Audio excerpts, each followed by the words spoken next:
แล้วเขากูเกาะค่ะเนาะคำเกรงก็ตกแมนอยู่วันที่19 เดือนธันวาคม 3 ปี2025เขาขามาหบทบยากันในข้าวยามกลางค่ำค่ะเนาะคำเกรงก็มาหบทบยาพี่น้องเขาผู้ปฏิบัติเขาก็เดลึกอีกหนึ่งค่ะเนาะคำเกรงก็เขาขามาโดยเงาลายตับสึกไตเขาขาอันเปลี่ยนอยู่ในข้าวยามมือเหลียวอันกวนเมืองไตเลยสั่งขายยาห้านไตเฮาอ่อนกันตุกยอนให้ตับซึกได้พร้อมกันนี่อ่อนกันตุกยอนให้ตับซึกเกียรติขีปันแผ่นดินวันเมืองในชื่อคือเฮานี่อันนั้นก็จะเป็นการตุกยอนตั้งภายคนเมืองเลยสั่งขายยาห้านมาข่าวดังถึงยาวครับเนาะก็ถึงวันเมื่อในยาวนั้นในลองพร้อมตับซึกได้นั้นมียาวห้าเกิดขึ้นยาวห้าเนี่ยอำไปเกิดขึ้นไรครับเนาะก็อำไปเกิดขึ้นไรในเซตาก็เฮาตีเลยหันว่าลองอันตึกกันนั่นลดลงยอมลงลองเข้าหากันนั่นก็มีนำมากำลอยๆเนี่ยอันนี้ก็เลยว่าเป็นเงาลายตีลีครับเนาะกำไรลองตั้งอันตับซึกได้2จุ่มพร้อมกันว่าไรอันว่านั้นมันเกี่ยวเลยลองว่าต้ามาหน้าก็ลองหนึ่งยาก็เกี่ยวเลยลอง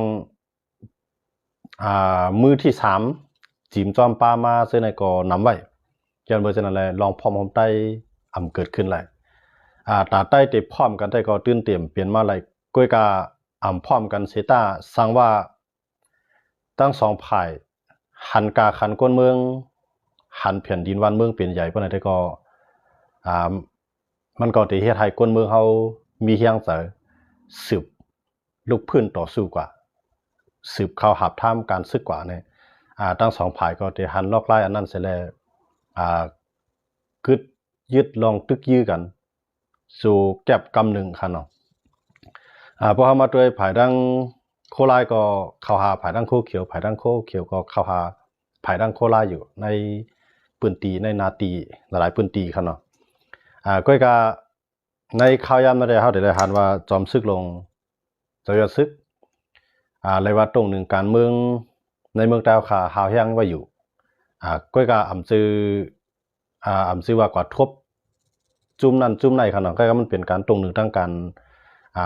ารเมืองการตึกส่วนภายพ่อแม่พี่น้องคนเมืองเนี่ยให้ฮัดอยู่ฮัดกินให้รักษานางลินแผ่นดินเจ้าเก่าเนี่ยมันเจ้าก็ได้ลงตึกส่วนคนเมืองหลายพื้นที่ค่ะนะอันนั้นก็ที่เป็นเงาลายติลีค่ะเนาะให้อะไรมันทำยื้อมันล่ะเนี่ยให้อะไรมันยื้อ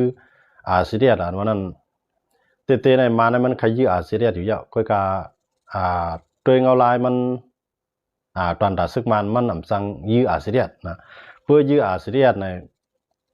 มันจังเป็นปัญหาใหญ่นะเมื่อเร็วในแต่ว่าจอมซึกหลวงจะซึกก็เอาเงาลายติลีเสร็จแล้วลงตรงหนึ่งในพื้นที่เนาะวันเมื่อไหร่ก็เมื่อมีอยู่ที่วันกุ้งสะเอิงวันน้องค่ะเนาะอันนั้นก็ตีเป็นสีเวียงน้ำจางมือวัน2 วันปนมาซ้ำตีอยู่ที่โคล้ำค่ะเนาะอันนั้นก็เลยว่าการตรงหนึ่งเข้าจำคนเมืองว่าได้กว่าดังล่างคือหน่อยเช่นก็กว่ามาเนี่ยก็ในพอคำว่าด้วยเนี่ยติมาในเหรียญดินน้ำจางในร่างLPPทั้งอาเซียนในเขาเหรียญดินน้ำจางในไร่คาค่ะเนาะเขาก็ย้ำตึกกันมาเกิดการขย้ำในขึ้นเขียนลงกว่าทั้ง2ฝ่ายก็ทิ้งกวนปัดไตมันอย่าให้ได้ตึกกันเนี่ยมือเหลือในห้ำตั้งฝ่ายใต้ตั้งฝ่ายอาเซียนก็ตกย้อนให้เจ้าคือในเมืองไทยพร้อมกันยาวก็ลองตั้งตับซึกว่าเลยตับซึกไต้อันไรตึกกันนั่นก็ให้ไรเกลิกปัญหาทางการเมืองกันกว่าเนี่ยกำไรว่าก็รัดว่าลองปัญหาเส้นในให้ใต้สู่อุบกันก่อนเนี่ยบอกว่านั่นตั้งเหนือมันก็เขาว่าเนาะตั้งใต้มันได้เขาขาก็ตั้งใต้มันได้มันก็เดี๋ยวมีลอง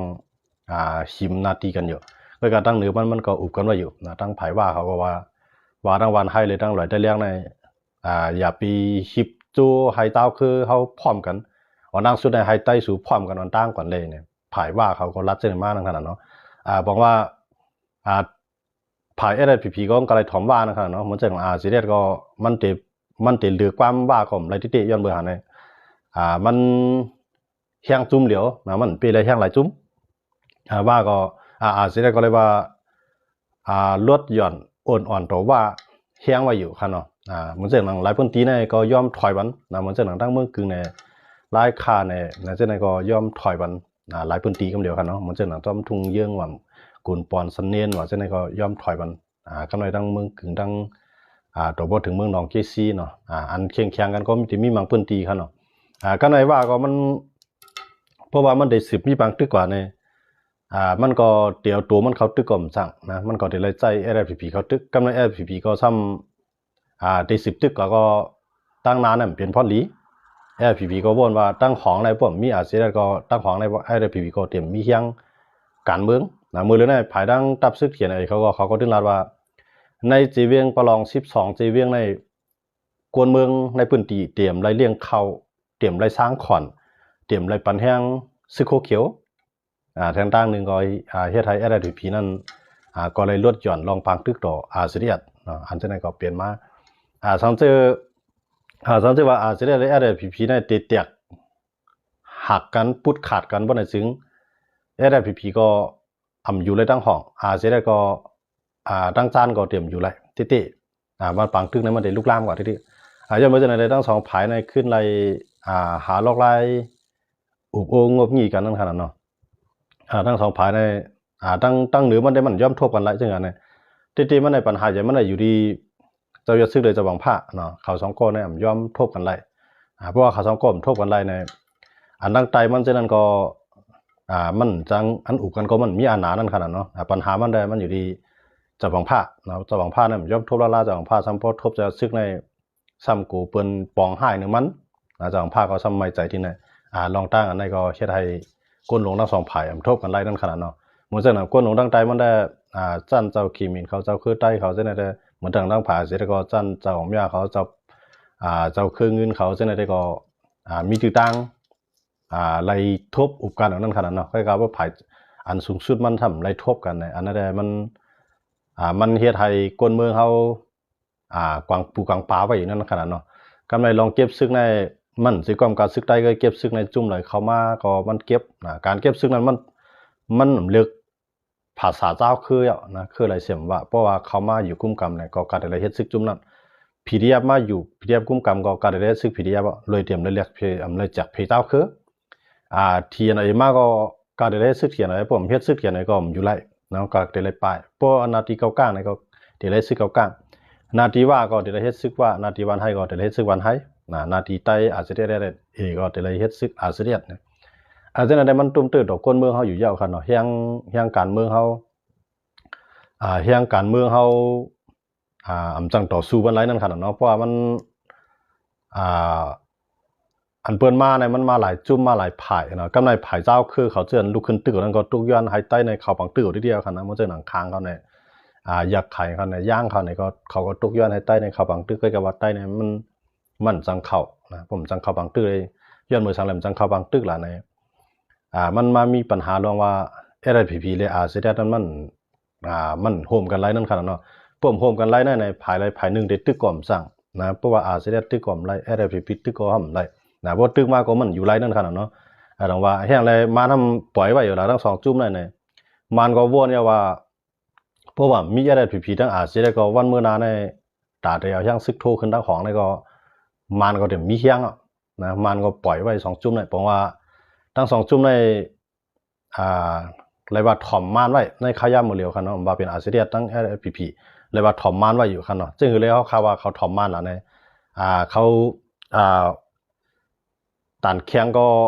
อ้วนนั่นขนาดเนาะเพราะว่ามันแก้มแพงหนาลาประมาณนั้นเรียบมาตึกในเขาก็เตรียมให้เพราะว่าตึกซึกมันก็เขาก็เตรียมจังตึกเนาะเขาเตรียมจังตึกซึกมันภายไรก็ยาวอันนั้นบ่ได้ตั้งตับซึกได้2จุ่มในได้ตื้นตั้งจังตึกซึกมันโฮมาตั้งตับซึกได้เหลียง SNA อันอยู่ในเมืองคางก็จังตึกซึกมันคั่นเนาะย้อนเมืองหางในมันเปลี่ยนปัญหาเจ้าคือลองได้ก็เปลี่ยนปัญหาในวงการเจ้าคือเอาไว้มันจึงว่าเพราะว่าเสียตึกซึกมันซึกมันก็ได้ปล่อยต่างหมู่ต่างซุ่มขึ้นไว้ก็ในต่างหมู่ต่างจุ่มนั้นก็ซ้ำแต่ไรนานลิ้นกว่าเพราะเขาไรนานลิ้นเขาก็ตั้มเปิงอุบเปิงกว่าเก็บขอนเก็บซึกเก็บเขาเก็บเงินสร้างเห็นแฮงมันซ้ มันทำไมใจตรงไหนครับเนาะก็เพราะว่าซึกใต้เขายังตึกมีอยู่เหมือนสนามเมืองใต้ปอดหองซะในวันเมื่อนามาเนี่ยซึกใต้ก็ติดจังมือขึ้นอยู่นะติดจังมีเชียงมากขึ้นอยู่มันก็ติดพวกนั้นเลยซึ่งมากก็เยอะในขยะหมดเลยในมันในลอกรายการเมืองเลยลอกรายการซึกนั้นมันเนี่ยอะไรไม่ใส่ที่ใต้กับที่เตะเนาะยันเบอร์เนี่ยใต้นั้นตัดได้ผัดออกในก็มันจังผัดออกย้อนมือสังหลังในภายดังห้องอันเหมือนจังใน FPP ก็เขตที่มันบันเทียงตัดได้ผัดออกจังปึงเมืองไหลนะก็ในว่ามาด้วยดังอาเซียนในก็ภายดังมันเลยไทยก็งบงี้กับนายอะนะเจมากก็ไทยตื่นปันเทียงอาเซียนตอนตัดได้ผัดออกซึ่งมากก็มันตื่นแต่เปลี่ยนเมืองโฮมตุ่มไว้นะมือเลยเป็นเมืองโฮมตุ่มไว้นะวันเมื่อนาจังเป็นเมืองโฮมตุ่มอันตู้มันมือเลยเป็นอันตู้วันเมื่อนาจังเป็นกว่าอันเต้นี่ก็จังเป็นไรอยู่เนาะว่าถึงกำลังสุดการเมืองอุบกันไรในใต้ซึกใต้ในมันกำลังมันติดไรโฮมมันไงนะบามันจุ่มไหนก็จะสังว่ามันท่านชูจีเขาเป็นฝ่ายเป๊กก็การได้ไรโฮมมันไงนะพวกสังว่าซึกมันล้ำในเป๊กว่านะซึกใต้สองจุ่มในก็การได้ไรโฮมมันไงนะเขาคำว่าตัวเองก็รายการเมืองมันเปลี่ยนจังไหนก็อย่าเมื่อหาในเหมือนเจ้านางเคซึ่งมากก็ยังมันตื่นปันแห้งว่าอยู่ด้วยเขาเนาะตั้งทีอะไรเขากลางเขาได้ขี่ตื่นปันไว้เต็มทนอยู่ลองแห้งซะนะก็ในพวกมันก็พูดว่าขี่ปันแห้งเขาสามจุ่มตั้งห้องเนาะมันเจ้านางทีเอาเอเขากลางโฮมป้าดังอันอยู่ในเมืองใต้ปะทองยาวก็ป้าดังว่าอยู่ด้วยนะโฮมป้าดังเมืองล่าเนี่ย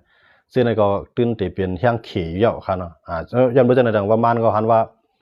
ป้อมมีอาเซียนเขาSPPเขาวันตั้งนามาเนี่ยปืนตีเสื้ออันเจ้าคืออันอยู่ภายใต้กุ้มกำเขนั่นคูบซิมกว่าไรว่าเนี่ยจึงมานั่นแต่ได้เข้าขึ้นก่อนไรนะแต่เพราะว่ามีตับซึกใต้เนี่ยยังมีข้ออ้างว่าในปืนตีเส้นนั้นใต้อยู่เป็นส่วนใหญ่ซึกใต้มีศูนย์ตรงหนึ่งไร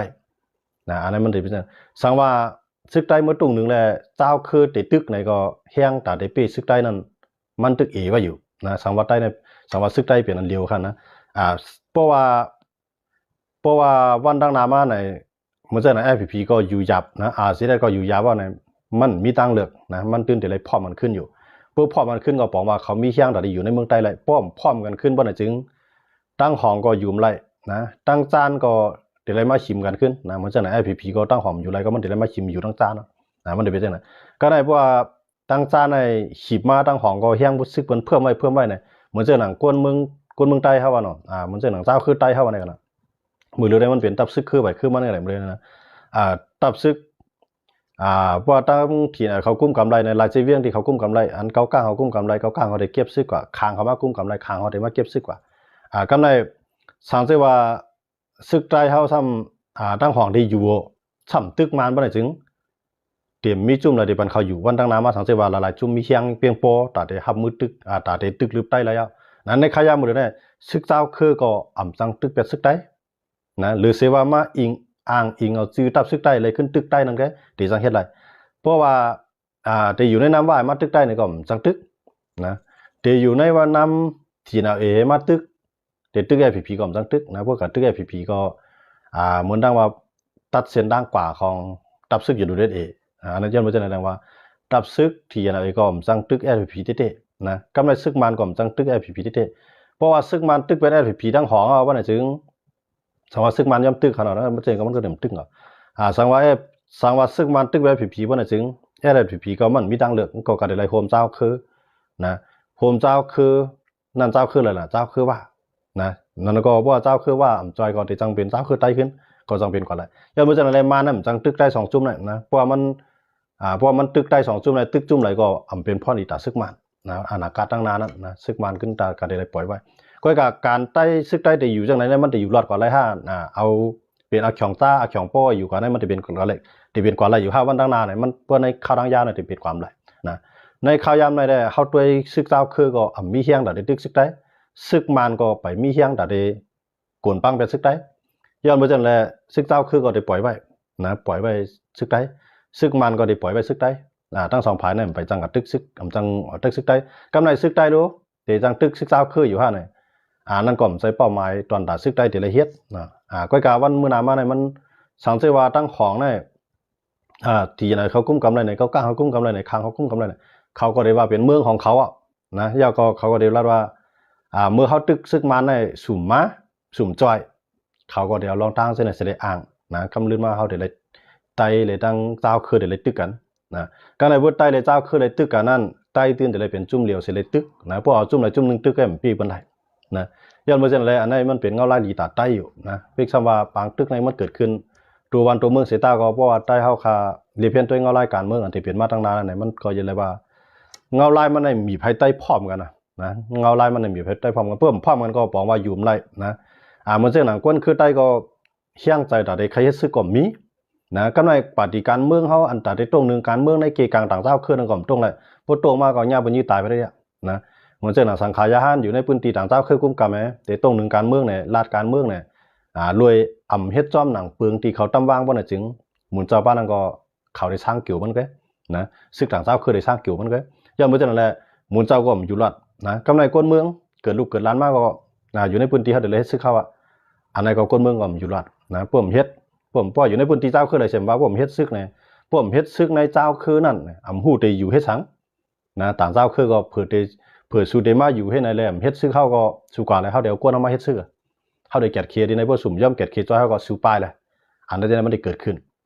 เขาย่อมมาจากไหนมันมีดังเลือกนะเพราะว่าห้ามใครไปใครเปียดแผ่นดินเขาใครเปียดขึ้นเปียดเยี่ยในการเดี๋ยวเฮ็ดซึกก็จุ่มไหลมากกุ้มกำเอาการเดี๋ยวเฮ็ดซึกจุ่มนั่นเนาะพวกเฮ็ดก็เดี๋ยวจุ่มเนาะนะกำไรซึกใต้เนี่ยมันได้ซุ่มกวนนะแต่ซุ่มกวนคือใต้แต่ได้มาเป็นอินเฮียงเจอจาเขาได้ซุ่มเตอใครลอกน่านเป็นของคู่ของพ่อแม่พี่น้องคนเมืองยาวก็ได้ซุ่มวันเว้งตอนแต่ได้ตรงหนึ่งเก็บขอนเก็บซึกสร้างอินเฮียงวันมื้อน่ะมันเป็นไรย้อนมาจากนั่นแหละเงาเขาขามาด้วยเงาลายกูภายในเป็กสมาใต้ในเอามาหน้าขี่คอโลผ้าเฮ็ดโหเสตาก็กำลืนมามันมีดังเลยค่ะมันตื่นแต่เลยพร้อมกันใช่เลยอยู่รอดกันนะเพราะว่ามันพร้อมกันในแต่ได้อยู่รอดเนี่ยมันเปลี่ยนความแล้วเขาขามาด้วยเงาลายการเมืองเนาะกำไรกูภายในมันตกย้อนในสังเนี่ยมันตกย้อนเฟเดเรติโมครซีนะเฟเดเรติโมครซีมันเนี่ยสูมีตับซึกไหลสูมีนาตีเขาก็มีตับซึกไหลเขาก็รู้มีนาตีมันจะเลยเมียงนาตีกันจังไง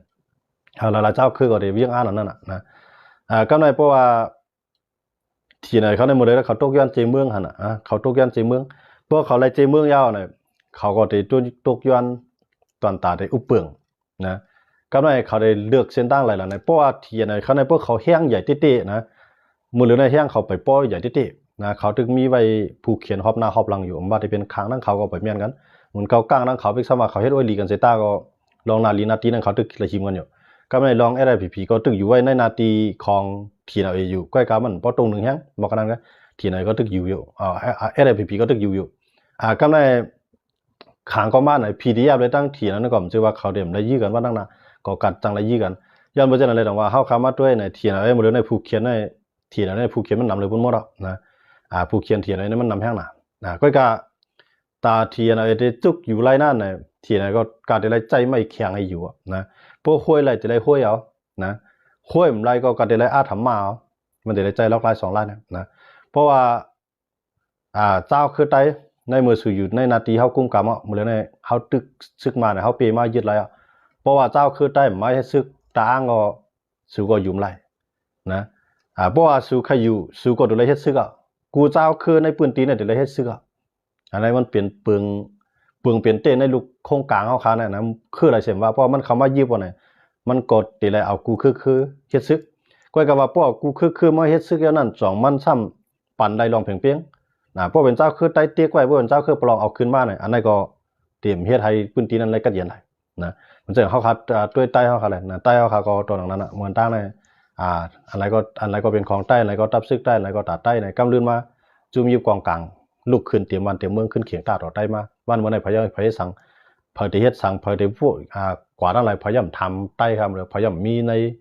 หมักอ้อๆหมดเลยนะในต่างเจ้าคือบ่นำหันใต้มีตัวเตมันเนี่ยนะยังบ่จังได๋ว่าอันจังนั้นเขาถึงหันว่ามันเป็นเงาลายลีตาใต้อยู่นะมันเป็นเงาลายลีตาใต้จังอะไรเนี่ยเงาลายมันมีไผมันมาพร้อมกันนะเป็กสว่ำพร้อมมันก็มันจังเฮ็ดให้มันตึกกันได้นะพอเฮ็ดจังได๋สิเลยตึกสืบพิมพ์นาลีนาตีตึกกันก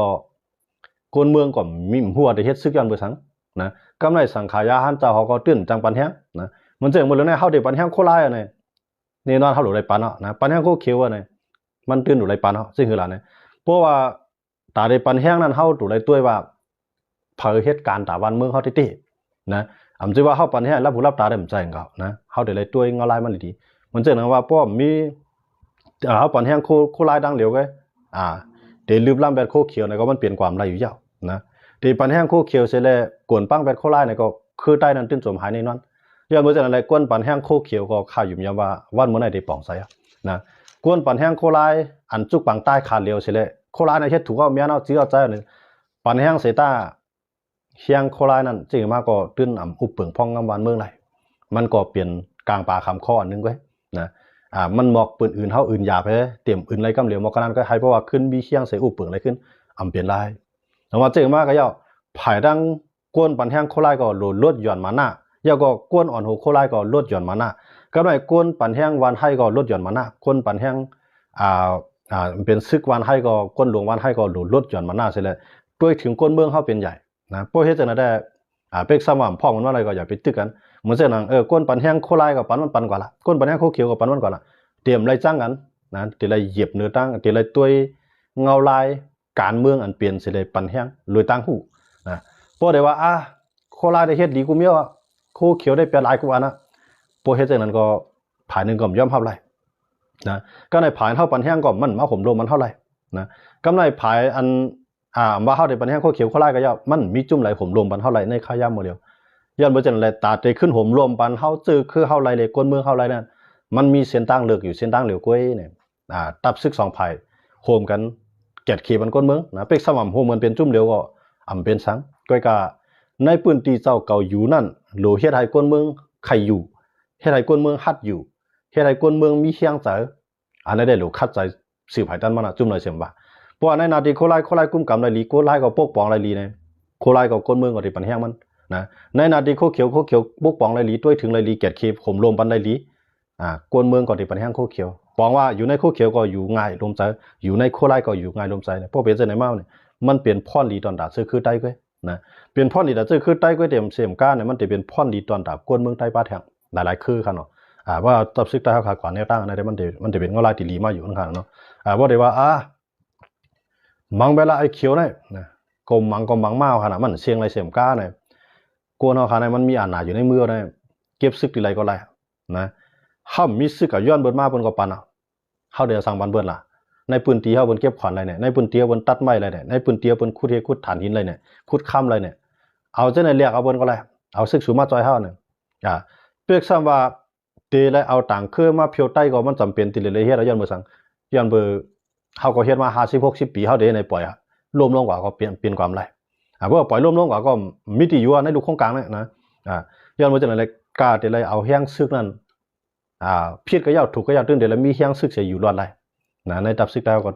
มันเหมือนจังว่ามาเตอร์คู่นะย้อนเบอร์จากนั้นเลยต้องว่าเขาคำมาด้วยนั่นเนี่ยอันที่ว่าปันแห้งโคเขียวเดี๋ยวแล้วเอาวานเอามือเนี่ยมันไรเขาหรอกผมมีโคไลกับบนเขาเพียวแบบมันนะปันแห้งโคไลไหนก็เชียงโคไลนั่นมันไปเพียงพ่อตัดได้ผมรวมปันเพียนดินเมืองใต้ไหลนะมันไหลก่อนไหลในนาทีมันอีเดียวอะไรมือบนไปมานะแกนะเพราะว่ากูไผ่ลุกขึ้นยิบกองเขียงตาดอกโคไลไหนโคไลก็มันเหมือนเสืออันนี้มาในลืมล้ำไงนะกำลืมมันก็เลยไปย้อนมาจากไหนถึงว่าทั้งสองผายในมันถูกล้อมพอไปกูผายนะว่าโคเขียมว่าโคไลมันอยู่ในออกล็อกเบอร์เนาะนะเพราะว่ามันเพราะว่าคำพร้อมกันอะไรเนี่ยตาได้ขึ้นตึงขึ้นตาได้ขึ้นมีเชียงขึ้นมันเปลี่ยนไรครับนะเข้ามาโดยดังโคไลก็มีมาทางตับซึกพี่น้องปะโอตั้งขึ้นมามี3จุ้มเนาะ PNO PNLA PNLF เนาะ PNLF มันมามี3จุ้มตั้งคุณตูลินเนาะแล้วก็คุณมินทุนแล้วก็อ่องคำถี่เนาะเจ้าลุงอ่องคำถี่นะมีเขาถามก้อในอ่อนโหนะย้อนบ่จังได๋ดังว่าเขาจะในก็เขาย้อนนาทีเขาย้อนใจเมืองในเขาย่าหมดแล้วนะเขาก็ถึงลาดว่าเฮาหรือได้มีใจเมืองเขาย้อนใจเมืองเขาย้อนใจเมืองนั้นในนาทีที่เขากุ้มกำไรนั่นน่ะกูเจ้าคือแต่ละเฮ็ดซึกเขานะจังว่าในอาทิว่ามันทับซ้อนดังนาทีอาจจะได้ก็ได้เลยอุบโอ้กันในงบงี้กันอยู่กันกว่านะสู่อยู่ภาคนั้นเฮาอยู่ภาคในมันได้เป็นจังได๋อาจจะได้ก็นาทีแก่มากกำไรในนาทีอาจจะได้ในนาทีอาจจะเมืองใต้บ่จ้านะว่าไหนล่ะเนาะทั้งนาทีเมืองใต้บ่จ้าเนี่ยซึก